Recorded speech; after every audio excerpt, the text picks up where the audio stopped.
Salam alaikum.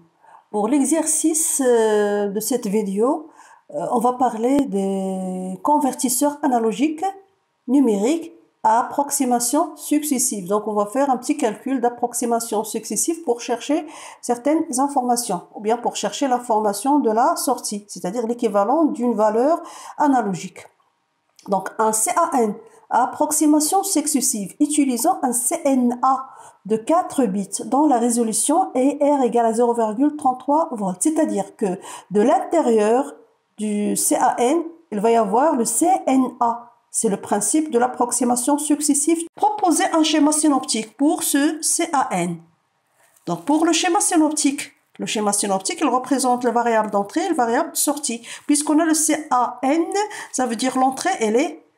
Pour la sortie, c'est un nombre numérique. Sur combien de bits? Sur 4 bits. Le CNA interne, c'est lui qui va imposer ses conditions. Il va imposer les conditions sur le CAN.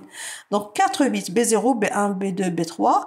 Donc, un nombre décimal n de combien de bits? De 4 bits. Je peux par la suite écrire la formule toujours de la conversion, la sortie n égale à un coefficient ajouté par le CAN multiplié par l'entrée VE. Donc n égale à une constante multipliée par VE. On peut utiliser cette formule pour chercher l'équivalent, mais pour l'exercice de cette vidéo, on veut expliquer le principe d'approximation successive. Bon, de l'intérieur, qu'est-ce qu'on a? De l'intérieur, on a le CNA interne. Le CNA interne, de combien de bits? 4 bits. Donc, il présente le nombre n de 4 bits. Et à la sortie, c'est une tension VC. L'image de la valeur numérique. Donc, VC sera égal à un coefficient. Donc, le coefficient ici, ce n'est que la résolution analogique, ou bien le quantum, est égal à R multiplié par N.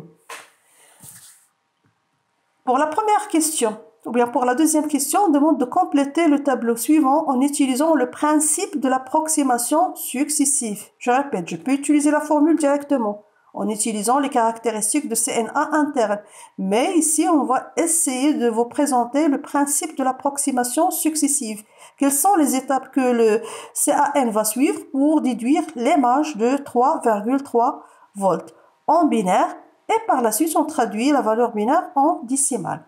Donc ici, la question que je dois me poser, combien de mesures le CAN va réaliser? Les mesures, c'est en fonction du nombre de bits. On a 4 bits, 4 mesures. 4 mesures pour déduire à quoi est égal le B3, le B2, le B1 et le B0. Si on a 10 bits, des mesures. Si on a 8 bits, 8 mesures, et ainsi de suite. Donc, les mesures, c'est en fonction de quoi? C'est en fonction du nombre de bits. Donc, on a 4 bits, ça signifie 4 mesures à effectuer. Pour la première mesure, le principe de l'approximation successive, on prend, ou bien la partie commande qui se trouve à l'intérieur, va initialiser la première valeur. La première valeur binaire, B0, B1, B2, B3, en binaire, ça va être égal à 0, 0, 0, 1. C'est-à-dire le bit de poids le plus fort égal à 1. B3 égale à 1. Et par la suite, le convertisseur ici interne, on va lui présenter 0, 0, 0, 0, 1. Qu'est-ce qu'il va faire? Il va convertir le nombre présent ici à une valeur VC, c'est-à-dire l'image. C'est la valeur qu'on suppose qui sera égale à la tension d'entrée VE. Donc l'image qui sera égale à VC, qui est égal à R multiplié par N. Donc ici, cette valeur en décimale, c'est 2 à la puissance 0, 2 à la puissance 0 égale à 0, 2 à la puissance 1 éliminé, 2 à la puissance 2 éliminé, 2 à la puissance 3 multiplié par 1, c'est 8, c'est la valeur qu'on va trouver en décimale. Je remplace dans la formule ici 8 multiplié par R, je remplace et je retrouve la valeur qui sera égale à 2,64. Le comparateur interne qui se trouve dans le CAN, qu'est-ce qu'il va faire maintenant? Il va comparer la tension image qu'on a trouvée de la valeur proposée, le nombre binaire proposé, avec la tension d'entrée VE. Qu'est-ce qu'il va trouver? VC, qui est égal à 2,64, elle est inférieure à la tension d'entrée qu'on désire convertir, 3,3 volts, d'accord? Bon, ici, est-ce qu'on va garder le bit B3 à 1 ou bien est-ce qu'on va le ramener à 0, on va le garder puisque la mesure elle est inférieure à la valeur demandée. B3 égale à 1, comme si on mesure avec une balance, même principe. On passe maintenant à la deuxième mesure. Pour la deuxième mesure, qu'est-ce qu'on a dit? On va garder le B3 égale à 1 et on va ajouter, puisqu'on a trouvé la valeur elle est inférieure, on va ajouter le B2. B2 égale à 1 maintenant. 0, 0. L'équivalent fait la même chose. L'équivalent décimal 2 à la puissance 0 éliminé, 2 à la puissance 1 éliminé. On va garder uniquement 2 à la puissance 2 à la puissance 2 et 2 à la puissance 3. Ça veut dire 8 plus 4, ça donne 12. D'accord? Je refais la même chose. Le CNA interne, il va convertir pour trouver l'image du nombre proposé. Il trouve VC qui est égal à 12 multiplié par petit r, la résolution. On trouve la valeur 3,96 volts. Le comparateur interne, il compare VC qui est égal à 3,96 avec la tension d'entrée 3,3. Qu'est-ce qu'il trouve? Supérieur. Supérieur, donc on va éliminer le B2 qui est égal à 1. On va ramener B2 à 0. C'est la conclusion qu'il faut prendre. Troisième mesure. On garde le B3 égal à 1. Le B2, on a ramené à 0. Et on ajoute maintenant le B1. On ajoute le B1 égal à 1. B0 égale à 0. L'équivalent, ça va être 2 à la puissance 1 plus 2 à la puissance 3, ça veut dire 8 plus 2, ça fait 10. Le CNA, il va convertir 10 multiplié par R, on trouve que c'est 3,3 volts. Le comparateur, il trouve que c'est exact. VC égale à VE, donc on va garder BA égale à 1. Mais la partie commande n'a pas encore terminé le calcul, les mesures. Puisqu'on a 4 bits, il faut effectuer les 4 mesures. Quatrième mesure, qu'est-ce qu'on va faire? Le A, on a gardé le B3 égale à 1, le B2 à 0 et le BA. Le BA, on a dit qu'on va la garder à 1. On va ajouter le dernier bit, B0 égale à 1. Qu'est-ce qu'on trouve ici? Donc, si je convertis, on va trouver que la valeur, elle est égale à 11, pas 8. Donc, c'est la valeur 11, je corrige. C'est le 11, ici. On trouve que la valeur, elle est égale à 11. Donc, la valeur égale à 11 et par la suite, je refais la même chose. Je présente la valeur ici 11. On va multiplier par le petit r.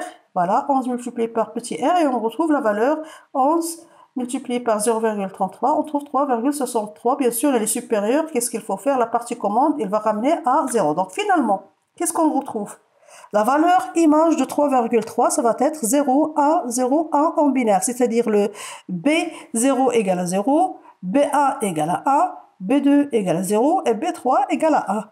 Bon, pour convertir vers le décimal, donc il suffit d'utiliser les pondérations 2 à la puissance 0, éliminer, 2 à la puissance 1, on va la garder, 2 à la puissance 2, éliminer, 2 à la puissance 3, on va garder, donc le 8 plus le 2, ça donne 10, ou bien directement ici. Déjà, on a donné la conversion. La valeur, ça va être 10.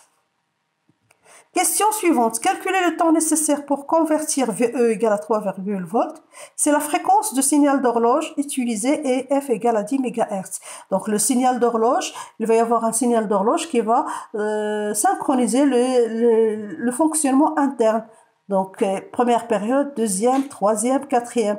Donc, pour mesurer la valeur 3,3 volts, il nous faut 4 périodes. 4 période d'horloge pour réaliser la mesure. Si on a 8 bits, il nous faut 8 bits. Donc ici, la mesure ou bien le temps de conversion, le temps pour convertir une valeur analogique vers l'image numérique ne dépend pas de la valeur de VE, mais elle va dépendre uniquement du nombre de bits. D'accord?